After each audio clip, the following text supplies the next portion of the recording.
What is going on at Aston Villa? That is the question that we are going to answer on today's Football Insider video.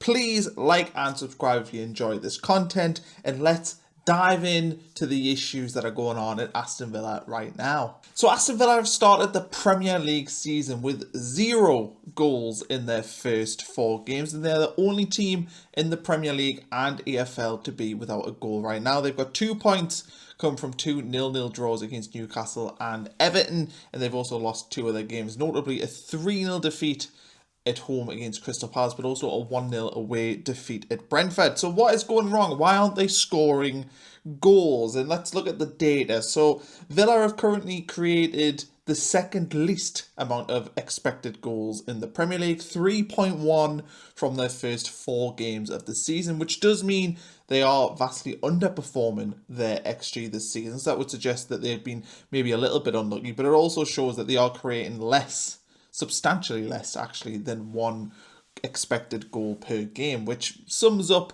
their issues in front of goal so far this season. And in terms of big chances, Villa have only created 4 so far this season, which is an average of obviously 1 per game, and that is also second bottom in the league behind only Wolves. So that is again pretty notable. It shows that Villa are really struggling to get in behind defences and create opportunities for their forward players to score, and shows why they have failed to score so far this season. Their possession is very high, but is it good possession? You know, we look at, say, the Brentford away game where Villa had over 70% of the ball, dominant with it, but created very little. They've got an average this season of 56.6%, which is the 5th highest in the league. But possession doesn't mean good possession. And I think that's the big problem Aston Villa are having right now. They are struggling to break down low blocks, and they are quite predictable in their play. Teams know the best way to set up against them, and Villa don't really have an answer so far this season to teams who are wanting to sit in. I mean, you look at the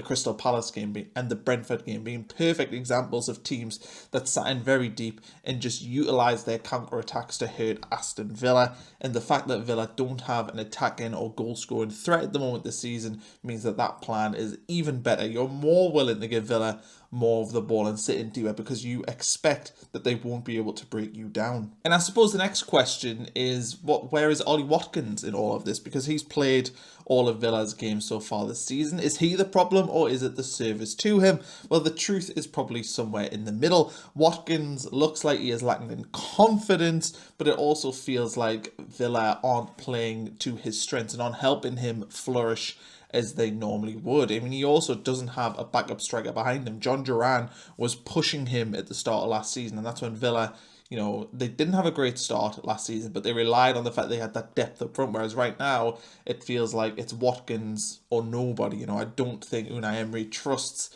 new signing Evan Gassend, and I also don't think he trusts Donyell Mallon to lead that line. So it feels like Villa are a little bit one-dimensional this season with Watkins up there, and that is hurting them in their games so far this season. They've had 2.5 shots on target per game. That is, again, the second lowest total in the league. They don't have a proper number 9 backup. We've touched on that. They don't have anyone to share that load around. I don't think Gassend looks like a viable number 9 replacement. I don't think Mallon does.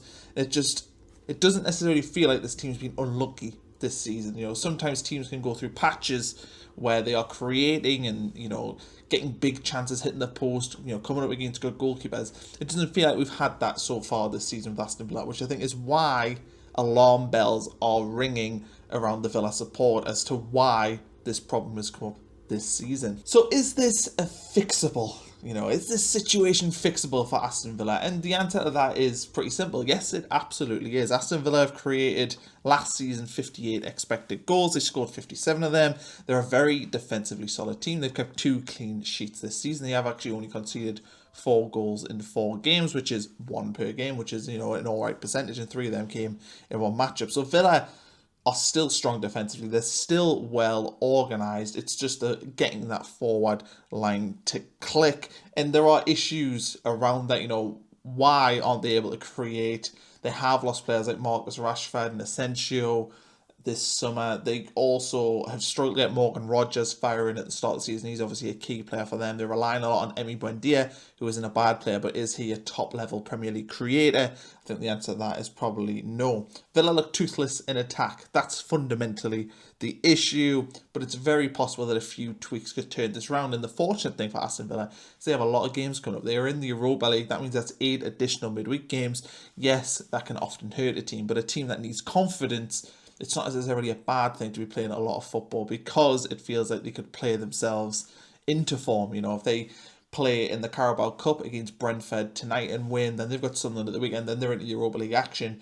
When you're playing that amount of games, you can very easily start to turn your season around. It's when you're playing one game a week, then you have international breaks, that the bad results mount up, and you remember, you know, each previous defeat gets amplified. Whereas if you're playing 2 games a week, 3 games a week, those defeats suddenly go quiet when you start to win a couple. And I think that Villa will benefit from having that increased fixture list. So is it fair to be worried about Aston Villa? And I think probably not. They have got a very strong team.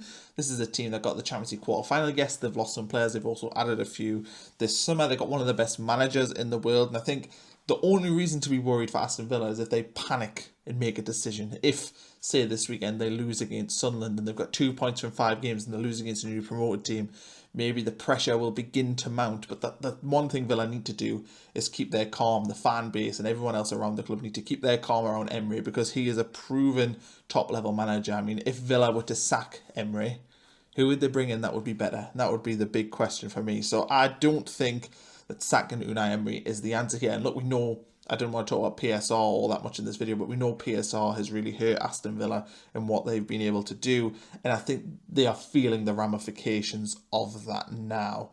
I think that Villa, if they can get Morgan Rogers firing and back up to the top quality player that we know, and they get some of their other attacking players into form, then I think they could be in for, you know, an uptick in form very soon. So my verdict overall, it is not time for Aston Villa to panic. They've got lots of games coming up, and Villa can play themselves out of this sort of rut that they're in now. Unai Emery is the perfect manager when you are struggling. He's a perfect manager, to be honest, when you're winning as well. He knows what he's doing. And I think Aston Villa added players late in the transfer window. You know, Harvey Elliott, Jadon Sancho are 2 that's, you know, sort of come to mind as players that Emery could probably get a tune out of. And we'll start to see them when they bed in and gel with this Villa team, you know, what they can do. So I think Emery needs time, needs patience. Villa fans need to be patient. Yes, it's been a rough start, but I've got every faith in the world that they'll start to turn this around very soon. But let me know what you think in the comments below. Are Aston Villa destined for maybe a season of transition? Look, I don't think anyone's suggesting they're going to be in any sort of relegation battle, but maybe this season's going to be one where they slip maybe even into the bottom half because of all the issues around PSL. Maybe this is going to be a bit of a reset. Maybe they go heavy on the Europa League and go, do you know what, let's try and win that competition and get in the Champions League next season. It's going to be very interesting to see how this season plays out, because Villa have got the depth, they've got the squad to compete on many fronts. Obviously, they need to get this Premier League form right. They want to make sure that they're picking up points there so that, you know, they don't have any niggling worries about their future in the league.